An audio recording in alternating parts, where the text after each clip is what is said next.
But I'm thrilled to be with everybody today. If you're not familiar with us at the Free Enterprise Foundation, we're a nonpartisan nonprofit organization whose goal is really to provide nonpartisan research and analysis for the state's business community and the public at large about what's going on in North Carolina politics.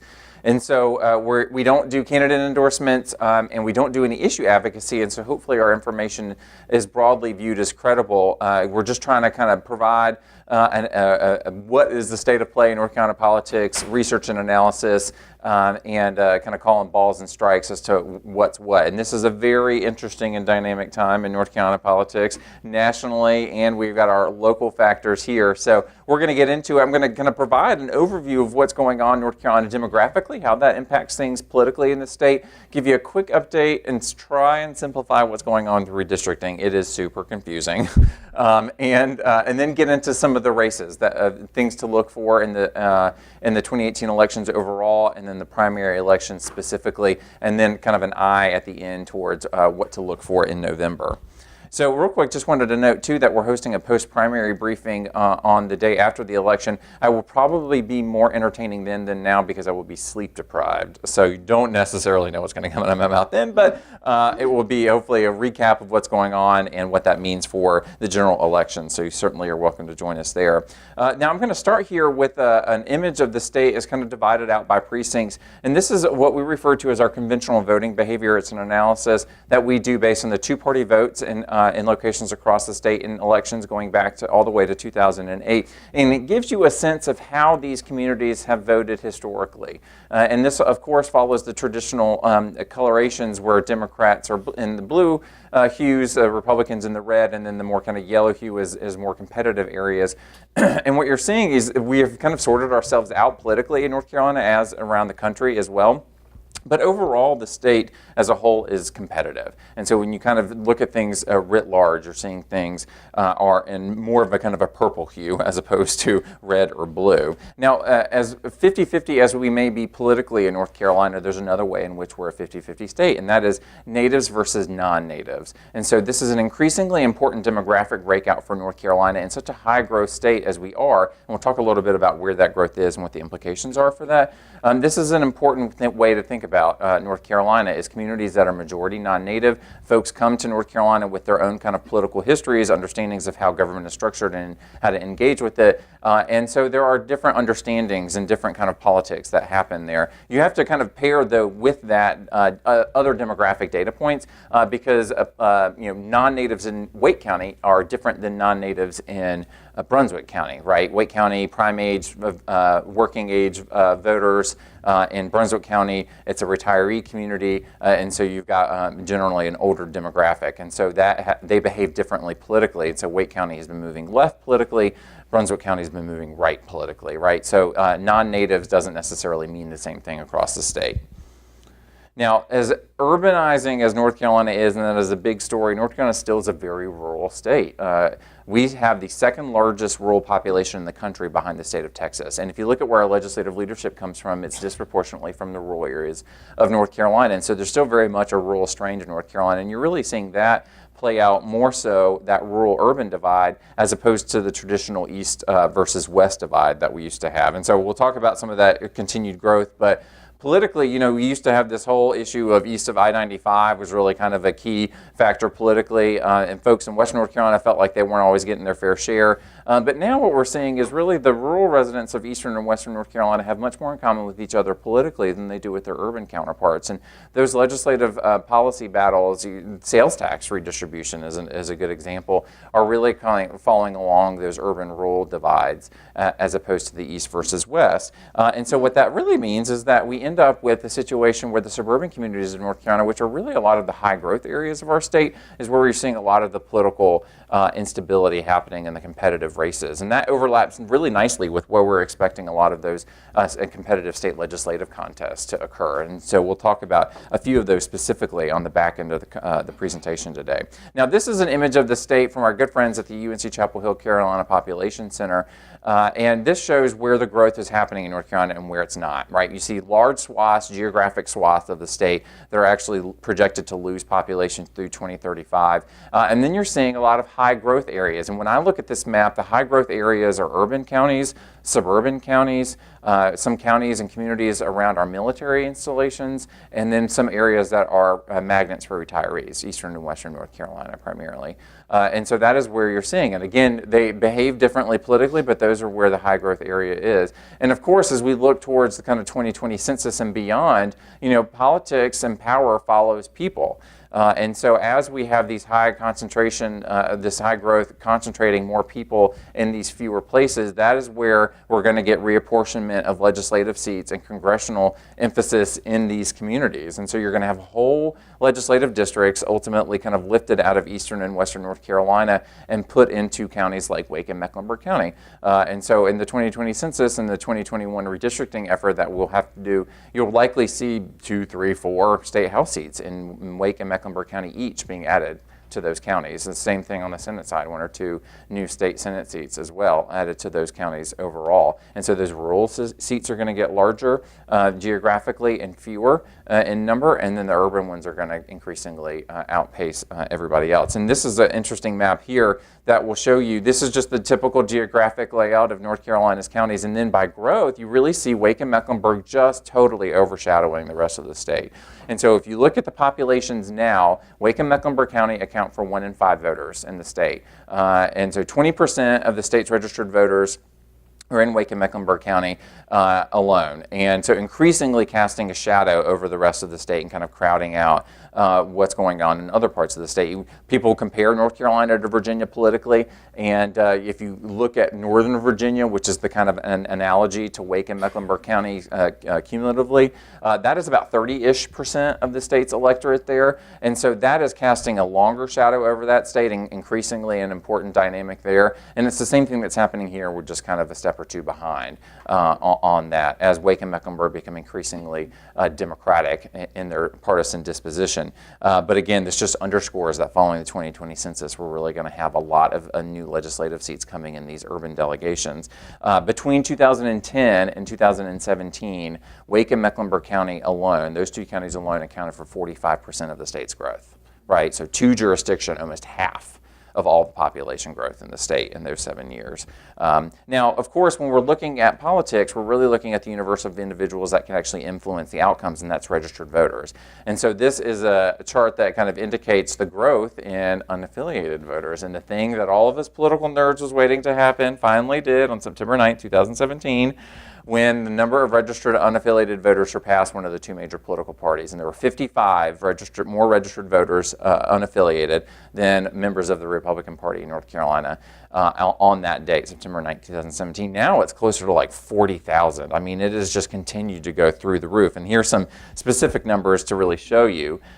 This is, you can kind of see over this 8-year window that I had picked here, shift downward for the Democrats, a shift, small shift upward for the Republicans, and then just enormous growth for the unaffiliated voters, right? 50%. Now, if you think about it, the party spent a lot of time, effort, and resources trying to get voters registered for their party, and nobody is doing that for unaffiliated voters, and they're just handing it to both parties.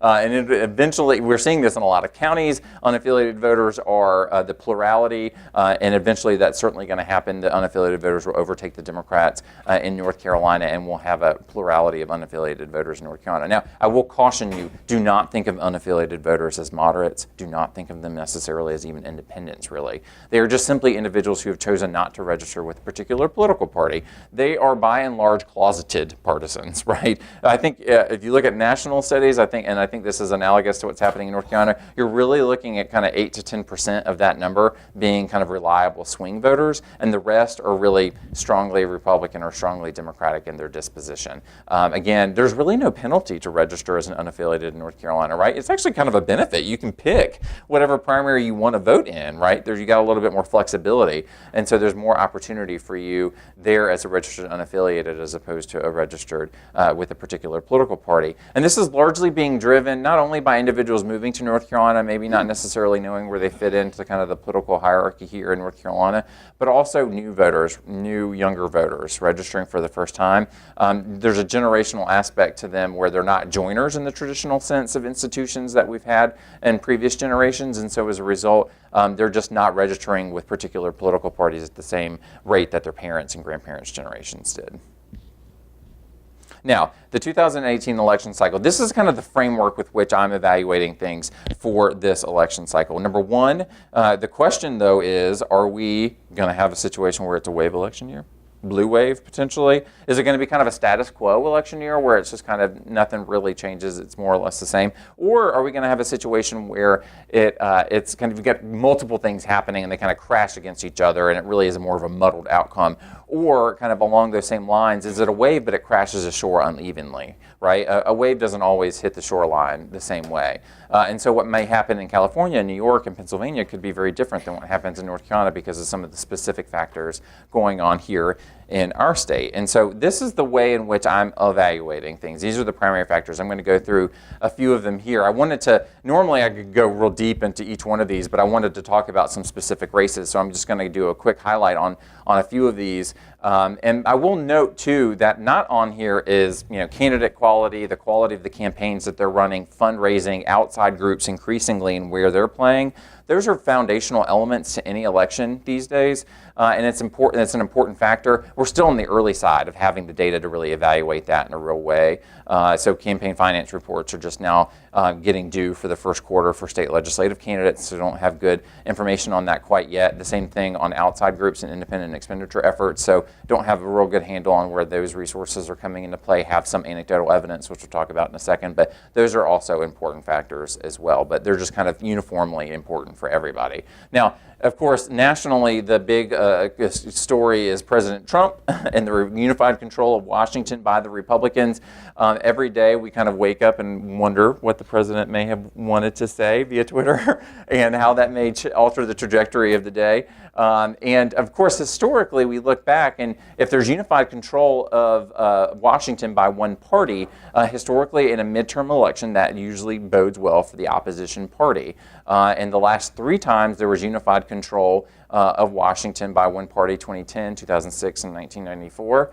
The opposition party won at least one chamber of Congress in that midterm election. And so historically speaking, that's what you would expect to happen, that Democrats will be poised for gains there. Also, if you look at presidential approval ratings, there's a high correlation between presidential approval ratings and what happens in the election results. And so low presidential approval ratings are correlated with a lot of pickups by the opposition party in one or both chambers of Congress. And President Trump's approval rating is on average kind of bouncing around 40 to 42% right now, which is relatively low. And so that again is another historical indicator that would seem to point towards Democrats having a good year this year. However, I don't know if you know this, but President Trump is not your typical politician.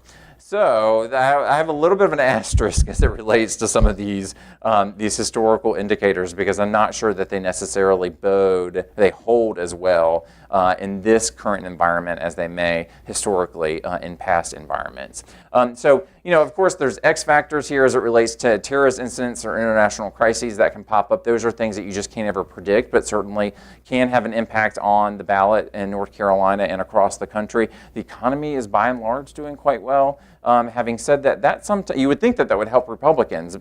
There's unevenness there. Wage growth has been an issue. Market gyrations as of late. The whole conversation around tariffs has kind of thrown folks a little bit for a loop. But the bottom line is that you would think that the rising tide would kind of lift all boats on that. But we've seen politically where a good economy, sometimes the party in power is not rewarded for that. It sometimes creates this negative space for other issues to lift up. And we start focusing on other things, social issues, or, in North Carolina this year, maybe Gen X or redistricting, or, the partisan battle between the legislature and the governor, those kinds of things, as opposed to the economic indicators that are making us all feel relatively okay financially. So that is an important thing to pay attention to, and it's unclear to me as to exactly how that cuts. Now, Republicans have been hopeful that the 2018 election cycle is one in which their primary campaign themes of a good economy, so reward Republicans, make Nancy Pelosi the boogeyman, and localize your race, are the kind of the 3 prongs of your election strategy. And I think we've seen that around the country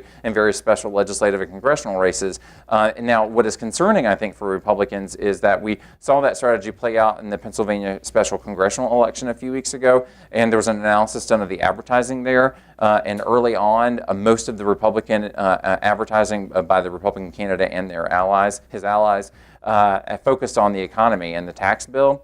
And by election day, that had effectively gone to zero, because what they were seeing in their polling is that message wasn't resonating with voters, and it wasn't moving folks. And so that was a real caution flag, I think, for Republicans nationally, is that with this pillar of their campaign strategy at this early state wasn't really resonating with a district that President Trump had won by 20 points just a year before. So a little over a year before. And so that's something for folks to pay attention to as to whether or not that's going to have the salience that they hope it will. We'll see. Now, another important overall demographic factor, and we're seeing some shades of that here in North Carolina, and I have gotten some specific data to point to, is that in North Carolina and around the country, we're seeing some traditionally Republican-leaning areas express kind of a willingness to vote for Democratic candidates in various races. And we've seen this in the 2017 races in Virginia. We've seen this in municipal elections in North Carolina. We've seen this in special legislative and congressional elections around the country, where some of these voters, especially driven by highly educated voters, particularly women, are kind of shifting away from their traditional Republican bent and more towards the Democrats. Now, of course, in the 2016 election, that shift that we saw happening then was offset and overtaken by rural and blue-collar voters that had been traditionally Democratic shift to the Republicans. And that was helpful in the 2016 election for President Trump. But in 2018, when he's not on the ballot, motivating some of those same voters to come to the polls, does that equation change a little bit in a lower turnout environment? So we'll have to wait and see. And I've got some specific examples again in North Carolina. New legislative districts, I'll talk about that in just a second as best I can. And then, of course, Governor Cooper, there's a new thing for Democrats. They haven't had it in a while. Relatively popular sitting incumbent governor. And so he has been involved very heavily in candidate recruitment.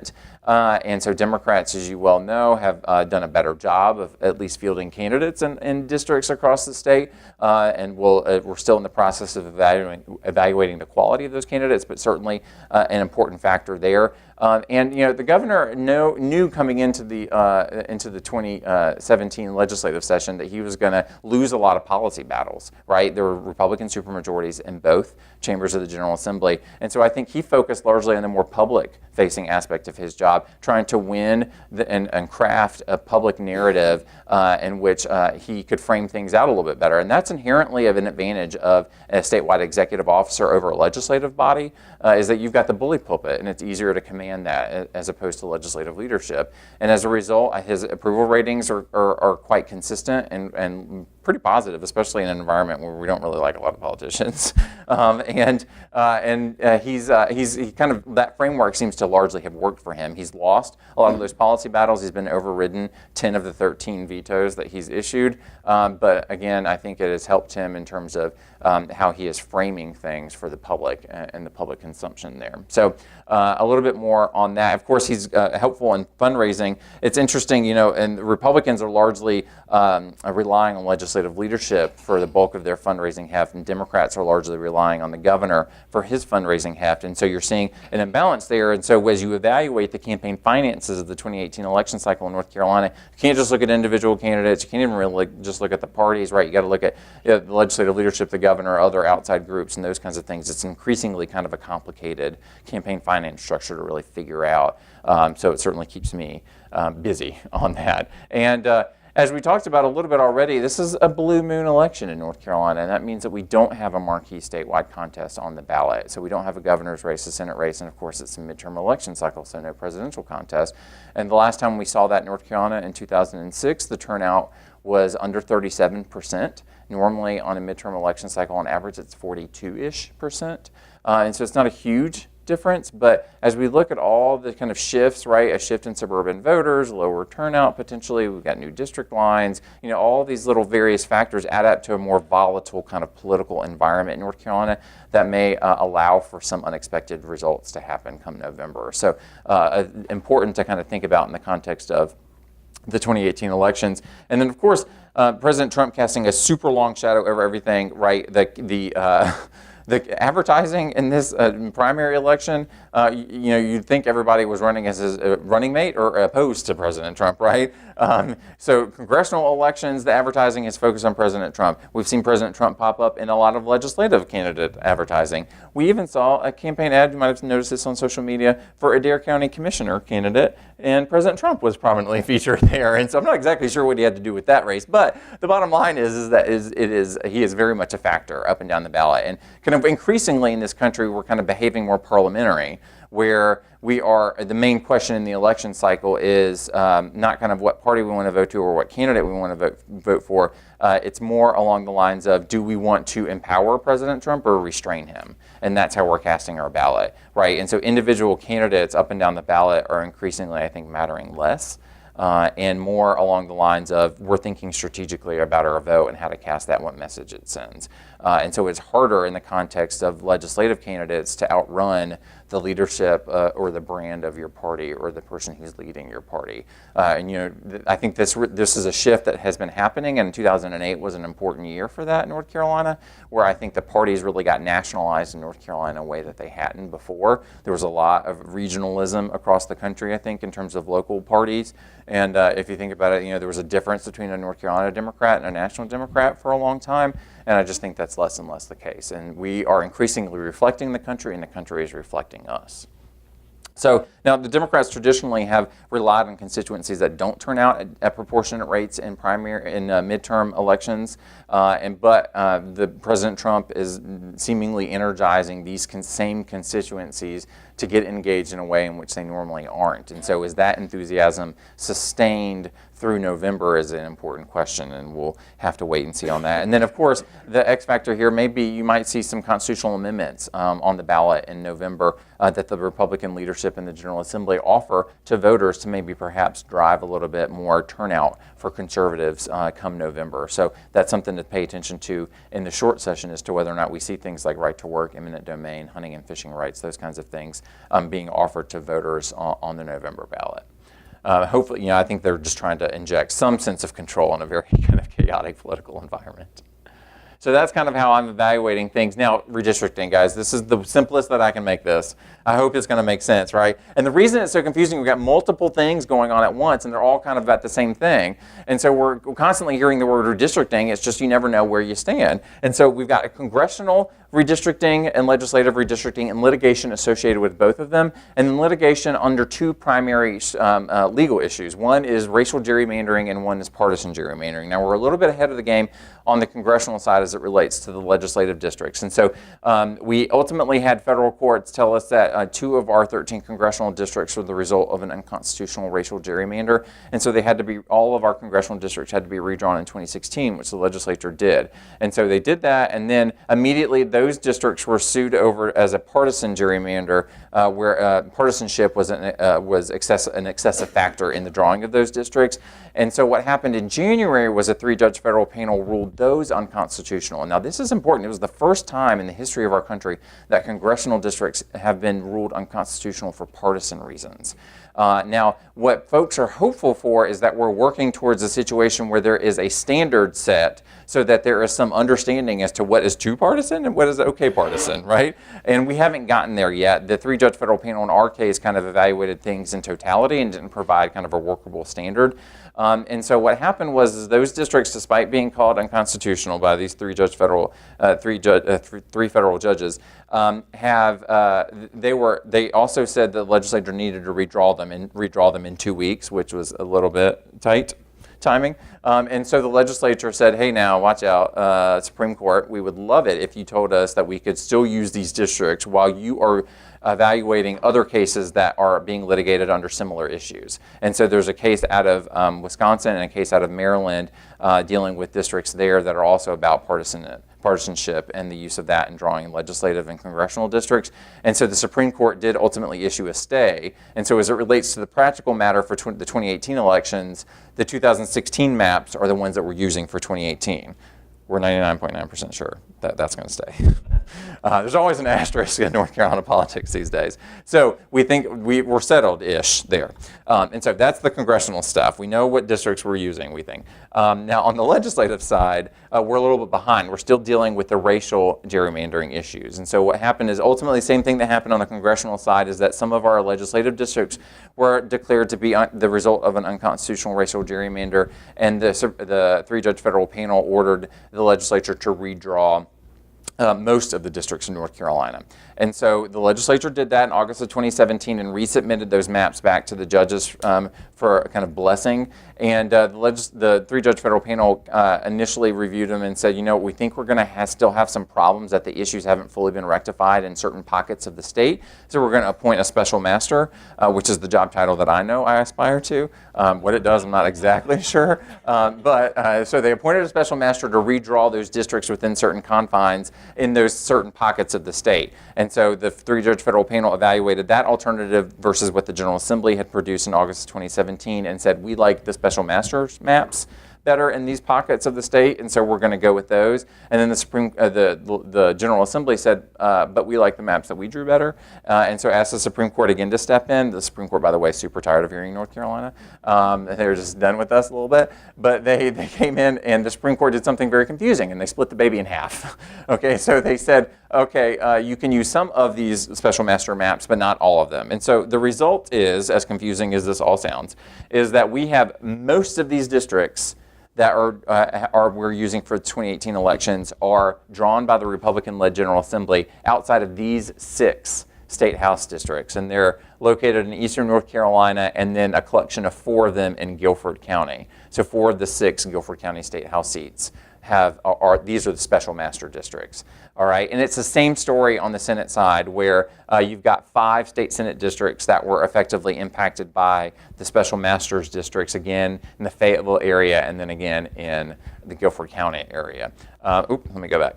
And so most of the districts drawn by the Republican-led General Assembly, but a handful on the House and Senate. And there are significant impacts as a result of relates to these special master maps. Representative John Blust, a long-serving member of the General Assembly, was drawn into a very Democratic district and opted to retire following the kind of finality of the special master maps.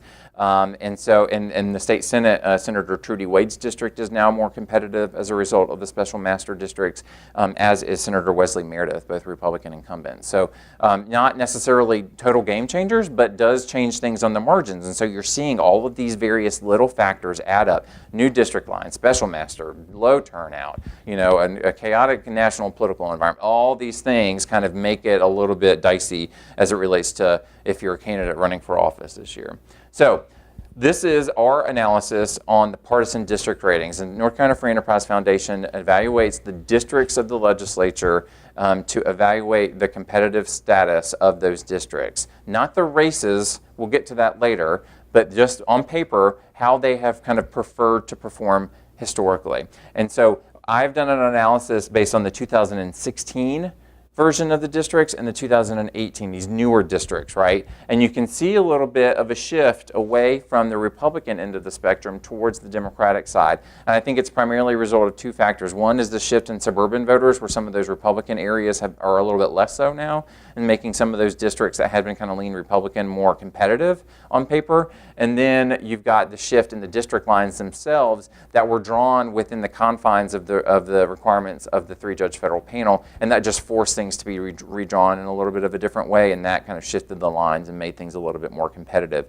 So you've got a larger competitive status in the middle there than you had in years past. Having said that, you add up the lean and strong Democrat, lean and strong Republican, and you still see things are very much weighted to the Republican side. And so for Democrats to really make significant gains, they're going to have to reach into some Republican-leaning areas, which, the Republicans are kind of maxed out, right, with their majorities. And so it's not a surprise that the vast majority of the playing field is on their side of the spectrum in the 2018 elections. And of course, this all underscores the primary question in North Carolina politics for the 2018 elections, which is, can Democrats pick up enough seats in one or both chambers of the General Assembly to break the Republican supermajority there, thereby making the Democratic governor's veto more relevant, right? And so if Democrats could sustain a veto with Democratic votes, then they give the Democrats a much bigger seat at the governing table than they currently have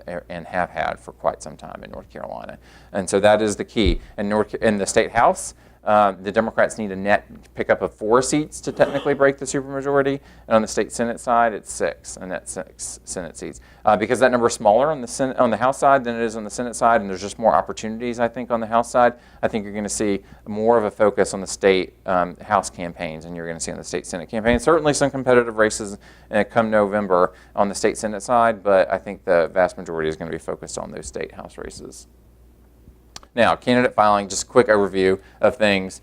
This is the number of legislative candidates that we have so far. We still have unaffiliated candidates that qualify in the ballot in the summer. We've got the Green Party that's newly certified in North Carolina, should be fielding candidates that come the summer. And then the Constitution Party seems to be knocking on the door of legitimacy too now to get on the ballot. So we could have more candidates in this. Now you add the congressional candidates in there and you've got 535 candidates, and so basically at the end of the day, every day, this is me. I'm just super tired all the time, all right? And so we all know that the headline following the close of the candidate filing period at the end of February was that essentially all 170 legislative contests in North Carolina are contested, have at least one Democrat, one Republican running in them. And you compare that to the 2016 elections, at the end of the candidate filing period, we knew who won effectively 41 state House seats and 13 state Senate seats because only one person filed. And in North Carolina in 2018, that is effectively 0. Now, we've got some residency and voter registration challenges that are happening, which is why I have a little bit of an asterisk there. But the bottom line is that this is a new and different environment. We have so much more interest by candidates in North Carolina races this year. Now, I don't know if any of y'all are fans of The Office, that show. Well, this is Erin. She was the kind of ditzy receptionist in the second half of the series, and she, one episode, she was waiting on someone that her boss was looking for, and she said this, and this has been running through my mind. She says, "I've looked her up online. There's nothing about her. She's made no impression on the internet." And as I'm looking up some of these 535 candidates online, if you haven't made much of an impression on the internet, you may or may not be the most credible candidate come November or the May primary. And so we've got a number of those. So if I reference Erin at some point, you'll understand my point there. But the bottom line is that not all of these candidates are necessarily going to be running the most effective campaign, but it is certainly a new day in North Carolina. We are seeing more women running than we've seen in years past. They are weighted more to the Democratic side, which is what we're seeing nationally as well. And that is largely largely seen as a response to President Trump. Now, on the retirement side, we are seeing a number of legislators stepping away from us. It is weighted to the Republican side of the aisle. Some of them are running, though, for the state Senate. And if you look at the number of years of service in their terms, you're seeing you've got a significant institutional memory walking out the door there. Of course, half of it basically is Representative Michaud, right? He's been with us 20-plus terms almost. But you are seeing a number of folks leave us, and there will inevitably be additions to this based on inevitable losses in the primary or general election by folks later in the year. Now, primaries. We are seeing a lot of them. And not all the incumbents are getting a free pass here, folks. You're seeing a lot of, and actually some significant challenges in some of these places, and we'll note a couple of them. Now, again, not all of these primaries are created equal, and so these are the ones that I'm really paying attention to kind of get my hands around what the ones are to pay attention to. And on the congressional side, the 3 primaries that I'm paying attention to, primarily the Republican primaries in the 9th and the 3rd districts, Eastern North Carolina, Charlotte to Fayetteville, and the Democratic primary in the 2nd congressional district, which is a competitive, and potentially how that turns out could impact if that race is competitive come the fall. Now, the general election, these are the 3 districts, really the 9th and the 13th, not so much the 2nd at this point. We'll see. The demographics allow that to potentially be competitive, but I think you're seeing National Democrats really target the 9th and the 13th congressional districts as potentially competitive. Those are Republican-leaning seats, but if you're looking at an environment that is kind of more pro-Democratic than pro-Republican, it's easy to see how these things kind of the ground gets made up pretty quick, and you've got some very well-funded Democrats in those races. I'm going to dive into 2 of these primaries here. The first one here, the 3rd congressional district, of course, Congressman Jones frequently attracts a lot of significant primary challengers. He's got, again, one, sorry, I got a typo there. It's Representative Jones, not Representative Jones, holding. Scott Dacey is really the primary threat to Congressman Jones this election cycle, although Phil Law has run for this seat in the past and gotten a significant share of the vote as well. So I will say that it's some thought that Scott Dacey and Phil Law both running splits that anti-incumbent sentiment potentially and helps ultimately Congressman Jones. But we'll have to see how that plays out. An important theme for this is always that Congressman Jones tends to be outraised despite being an incumbent. And so he has weathered these challenges in the past and is a survivor, right? Always seems to find a way to get to a winning percentage in these contests, despite not only being outraised by his primary opponent, but also having outside money being spent against him. And we're seeing that again this year, where TV ads, mailers are going into the district opposing Congressman Jones. And this has got this fascinating dynamic where you've got like a 12 or 13 term incumbent who is casting himself as the outsider and aligning himself to President Trump. And then you've got this challenger, Craven County Commissioner, and he's actually a registered federal lobbyist, does a lot of tax and work for Native American tribes, Scott Dacey. But he's trying to hug Trump really tight too and trying to cast himself as the outsider. And so they're both fighting over this outsider label, even though the 13-term incumbent has a legitimate claim to that too, because he's not always aligned with his leadership all the time. So it's an interesting thing, and we have seen kind of confirmation from the Jones campaign that this is expected to be his last run for office for this seat. And so there is some thought that maybe that helps him, that, okay, we'll just give him one more term and then, we'll see. But man, next election cycle, that the Republican primary in the 3rd Congressional District could be a sight to behold. Now, again, that is the primary theme here. You look at all the advertising, and I did catch, somebody sent me this mailer that's coming to the district is of Congressman Jones dancing with Nancy Pelosi. And so you're seeing these kind of interesting things where his vote against tax reform was viewed as him siding with the Democrats. He was voting against it because of his concern over the debt and deficit. But the bottom line is these are the kinds of things that voters are seeing in the 3rd Congressional District there. So Photoshop's a wonderful thing, right? Now, the other real primary that I'm paying attention to, primarily the 9th Congressional District, again featuring an incumbent Congressman Robert Pittenger, a rematch against Reverend Mark Harris, who ran in 2016, and Congressman Pittenger narrowly beat by 134 votes. Again, finances are a big factor here. Reverend Harris has been raising a relatively substantial amounts, enough to be competitive. Congressman Pittenger, not that great initially, has stepped up his fundraising. The challenge here is that you've got a situation for Congressman Pittenger where even if he's successful in navigating that Republican primary, and he is really trying hard to hug President Trump again really closely, and as is Reverend Harris, you've got a situation where that may be helpful in the primary, but ultimately challenging for him in the general election. And so it's going to be a tough needle for him to thread, because you've got Dean McCready out there, $1.3 million sitting in the bank at the end of the first quarter. I mean, well financed. He's got the money to make this a real race. And Dan McCready is in that same vein as Connor Lamb, the Democrat who won that special congressional election in Pennsylvania, as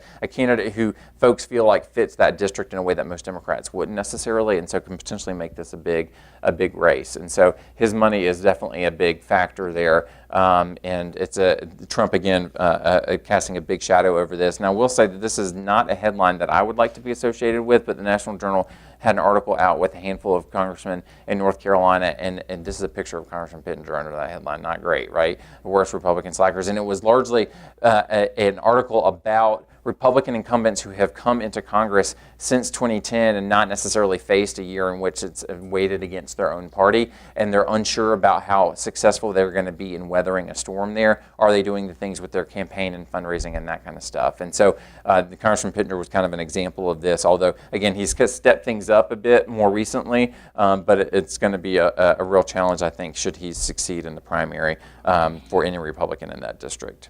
Now we're going to switch to state legislative races here, and I'll go through a handful on both the state House and Senate side. Again, a number of races to pay attention to, but really it boils down to these guys. And this is our partisan district ratings laid out in kind of chart form here. And the way this is organized is purposeful. The most Democratic district is at the top left. The most Republican district is at the bottom right. And it kind of goes down from there. And so you see Representative Aker represents the most Democratic leaning of the competitive districts, and Representative Sauls represents the most Republican leaning of the competitive districts. And so you get some sense as to how these things flow. So there's art and the science mixed in here, folks. This is not kind of like totally buttoned down, but this is based on our best analysis. It can be a little bit challenging given how some districts may be trending Republican and others trending Democratic, and so it's how do you kind of compare those two things. But those districts that are highlighted in pink are the ones in which have a competitive primary that I'm paying attention to for a variety of reasons. I'm going to dig into a few of them here. I just thought I'd list them all. This is a lot of words I know up there, but we'll go through I think five or so state house and Senate races to pay attention to, but those are about half of the ones that I'm paying attention to on the state house side, and the same thing here on the back end. A number of competitive ones in eastern North Carolina, and then a handful out in western North Carolina. So State House District 6, this is a new district, right? We got new districts here in North Carolina for a whole bunch of the state. You'll notice the map that was used previously and the map that's going to be used for 2018 is different. It goes all the way up into Currituck County. That is significant in this race particularly because the incumbent in this race, Representative Beverly Boswell, has not represented Currituck County, but she has a primary challenge from the chair of the Currituck County Commission, right? So voters that are unfamiliar with her, so the power of incumbency is not there, and she's got a candidate running against her whose political base is in that specific area, right? And so it's a real challenge potentially there for her. The district, as I show you on these slides, the way this is organized is I've got the individual number, the conventional voting behavior number that gives you an indication of how Republican or Democratic the seat is, and this is an analysis that goes back to the 2008 elections. There's a number of different ways to calculate it, but we do kind of a broad-based measure. And in some places, because there's been shift over time, I'll show you how it's been trending, because it can be difficult. One number can be a little bit misleading, and so I show you a little bit of additional context there. LBR stands for Legislative Business Rating. We do an analysis at the Free Enterprise Foundation at the end of every long session that gives you a sense of the legislator's disposition on business issues broadly. And so if there is a legislative candidate here that is an incumbent that has a legislative business rating, we've included it in this analysis so you can see where they stand on business issues by and large. On the bottom right, we've got the latest campaign finance figures for the candidates there, so you get some sense. It's not surprising on the House side, these races are often a little bit later to engage in the campaign finances, and so those numbers really only run through the end of 2017. Now, the key factors here, again, as we said, a new multi-county district and incumbent. Now, she's been in the news lately, and this is an area where she might have a little bit of challenges. She had some controversial statements that have attracted some attention to her here in the Raleigh area and down home in local press. And she also had very narrow primary and general election wins, despite the fact this is a more Republican-leaning district. And so it's not impossible to see her have a real significant challenge here on election night, trying to win this one. Having said that, there is some outside resources coming in for her. This is from the Main Street Merchants for a Better North Carolina, which is kind of an affiliated organization of the Retail Merchants Association of North Carolina. They've sent mailers into the district for Representative Boswell, largely I think based on her past support for some issues in the legislature. But you are seeing, again, it's not just about the candidates and the parties, right? You've got to factor in what's going on elsewhere, and these outside groups can potentially play in a significant way in these districts. And you're seeing radio ads in some places, TV ads if they really have the resources behind them, and then mailers is a favored factor as well. House District 20 in New Hanover County. This is the district currently held by Representative Holly Granger, a rising star in the Republican Party. Now, the interesting primary here is on the Democratic side, and you've got a situation where you've got a very kind of activist type of candidate in Leslie Cohen, and then Gary Shipman is more of the establishment Democrat. And I think really it'll be interesting to see if this race is one that could potentially be on the radar come November. Depends on how this Democratic primary plays out. You've also got some very localized factors in races like this, like the Gen X water pollution issue, which is just a constant drumbeat in southeastern North Carolina, and really I think has kind of created an atmosphere down there politically that's a little bit more volatile. And so it's a little bit of a concern as to whether or not that creates some space for Democrats in a district that is otherwise pretty Republican leaning. So I would not be surprised to see outside groups play in this, especially because you've got a number of Republican incumbents here in New Hanover County, Representative Davis, Senator Lee, and Representative Grange. They all are dealing with this Gen X issue politically, and you could see outside groups kind of come in and advertise against them collectively, the way that there was some advertising collectively against Republican incumbents on the coal ash issue in 2014. So again, something to pay attention to on that one, but I'm going to be watching real close to see how this plays out and what the Democrats do in response to who wins that race. Now, House District 27, this is a district that did not change in the redistricting in August of 2017, held by Representative Michael Ray. And this is an interesting one because he is facing the same candidate for the third time. In every election, every primary, it has gotten closer. Now, the district demographics of this district are important because it's a majority minority district, all right? So African Americans make up a majority of the registered voters in this district. And let me show you, that's the last primary in 2016. You can see how close it was. And you can see there's a lot of numbers on this, but the bottom line is it's a two-county district. The district population weighted to Halifax County. Representative Ray is from Northampton County. Okay, although he did better in Halifax County in the last election cycle. And you can also see the voter registration statistics, how weighted it is to the African American community there. And Representative Ray's opposition is a member of the African American community. And so you can see how that could potentially have an important factor in the outcome of this primary. Again, Representative Ray is the recipient of some outside support coming into him. Again, the Main Street Merchants for Better North Carolina are sending mailers into this district, and I've heard that there are radio ads and other things playing here as well. In Guilford County, House District 59, interesting situation. Representative Hardister, who's a rising star again on the Republican side, faces a Republican primary challenge, primarily from Mark McDaniel, former state senator, who's really running as a single-issue candidate on sales taxes. He's unhappy with what Republicans have done in the General Assembly in recent years on sales tax reform. Now, this is the CVB, that conventional voting behavior, and you can see over time it has become less Republican.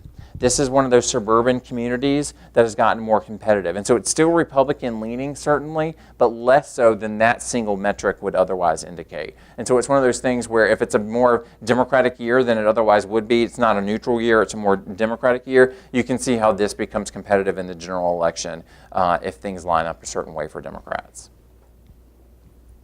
And again, that's the kind of overall. Now, I will say this also has some precincts that overlap with that potentially competitive 13th congressional district. And you can see how this uneven turnout potentially across the state, because we don't have a statewide contest there, driving turnout, where you can see pockets of higher turnout potentially favoring one candidate or the other in places like the 9th congressional district and the 13th congressional district. So I'm looking at where there's overlap there. And they've got a little bit of overlap in this district. And again, he is also getting some support from outside groups, Main Street Merchants, as well as healthcare providers for greater access, which I think is the Nurses Association. Now, on the Senate side, it's a similar situation. You see a lot of primaries across the political spectrum that are worth noting. The same thing, this is all of them here. There's obviously a smaller chamber, so there's fewer of them to pay attention to. But just a handful that I think are important to note.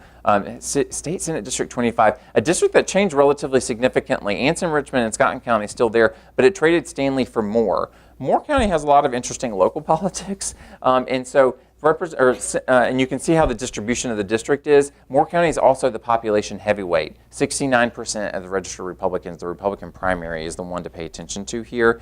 But the district overall, pretty competitive. But his primary, Senator McInnes's primary, he's facing the mayor of Whispering Pines, which is in Moore County. So you've got, again, a candidate that has not known those voters and a political base for the challenger coming from that district. Now, the general election, again, this is going to be an interesting one where you've got overlap in the 9th and the 8th congressional district. The 9th will be competitive. The 8th probably won't be. And the 9th area overlaps with the more Democratic-leaning areas of the district. And so could set up a very interesting contest come the general election, but certainly one to pay attention to there for Senator McInnes. He's also getting significant outside support from Main Street's merchants and other outside groups, pro-business outside groups as well, I've heard. On the State Senate District 38 in Mecklenburg County, Senator Ford, who ran for mayor last year, is facing a significant challenge, really primarily from Mujtaba Muhammad, as the activist communities really rallied around him. Senator Ford tried to chart more of a moderate path in the state Senate. He certainly tried to do that in the Charlotte mayoral primary, and he has not been rewarded for that thus far. And he's really attracting a significant kind of fire from the left side on this. Now, I will say that there is outside support coming in for him on the from business groups in certain situations, but he is also losing support from traditionally left-leaning organizations like the Charlotte Black Political Caucus, which endorsed his opponent. And Senator Ford is black, and Mr. Muhammad is not. So it's an interesting and notable development there. Again, another mailer for Senator Ford from the Main Street Merchants there. State Senate District 44, this is a district that also changed significantly in Lincoln County and Cleveland County now, as opposed to Lincoln and Iredell. And then Senator Curtis really has his hands full with this one. He's got another candidate from Lincoln County splitting his political base, and he's got a candidate running against him from Cleveland County, which has about half the district's population. And so again, a situation where you've got a real challenging environment for a new candidate, a new district with an incumbent there. There's also some question, I think, as to whether or not the leadership of the Republican caucus is as invested in his race, but there are some outside support coming in for Senator Curtis, certainly. Main Street Merchants again. Now, this is probably the most fascinating one because it's an incumbent versus incumbent district. You've got Wilkes County here, the base of Shirley Randleman, and Watauga County, the base of Senator Dina Ballard. And again, the district is weighted more towards Wilkes County, but it's not overwhelmingly so. And I've included unaffiliateds there because they obviously can vote as well. You add in unaffiliateds, and that does balance things out a bit, but those are by and large college students, which are probably not going to be voting in a Republican primary. So an interesting contest here, and it's really just a jump ball. That one hadn't engaged financially, but new multi-county districts, and there are some outside groups playing here. I know a couple for Senator Randleman. It's unclear to me as to whether or not Senator Ballard has that same outside support at this junction, but we'll see. And again, those districts, it's just kind of an interesting combination of how it's not obvious who gets the advantage there. And then this is my look at November. All right, my initial pass of these districts are just bound to be competitive, okay? That's just, and it's clustered in the middle, and weighted a little bit on the Republican side given the demographics there and the quality of the candidates that have been recruited there. Secondarily, these are also kind of on the second tier races that we might likely see some focus on come November. And of course, this is very early on in the process. And then I'm going to note what the Democrats, this is their target list. This is what they released a week or so ago. And so you can flip back and forth. Kind of districts that I feel very certain that are going to be competitive, and then districts that they're targeting. You see a lot of the similar ones are obviously targeting Republican seats, but they're looking pretty far into this Republican territory. I'm looking at this as a funnel. This is the widest part of their funnel, and as we get closer to November, it'll triage down a little bit as resources get tight, right? But this is where they're looking to go. And same thing on the Senate side, where you've got districts clustered in the middle that are certainly going to be competitive, and then potentially a couple other ones depending on how they play out there, and then the Democrats' target list, which again is just, I mean, they just pretty much, I don't know. There's pretty much every Senate district there almost, except the most Republican ones. But we'll see how that plays out. But that is where they have indicated at least initially here. So, and then as the title of this was North Carolina politics as dynamic as ever. Just to recap things, we're in a very unsettled political environment. We have new legislative districts, record number of candidates, the S factor of kind of turnout, what's going to happen without a marquee statewide contest. A kind of historically anomalous political environment in the sense that you've got a Republican supermajority in the General Assembly, a Democratic governor trying to break that. That's not something we've had in North Carolina before. Super uneven growth across the state, which is creating very interesting shifts in some of these in these communities across the state. And then something we didn't even talk about but felt like it was important to mention, nationally relevant congressional delegation that is in the news all the time. Congressman Mark Meadows, head of the Freedom Caucus, Senator Burr, head of the Intelligence Committee, Congressman McHenry, Chief Deputy Whip, Congresswoman Fox, head of the House Education and Workforce Committee, Congressman Hudson, a rising star in the party, all those things. So just, lots of stuff. Oh, I had little pictures there, sorry. Forgot about those. Nice. And then post-primary briefing, join us. And I know I probably went over my time, but lots to cover.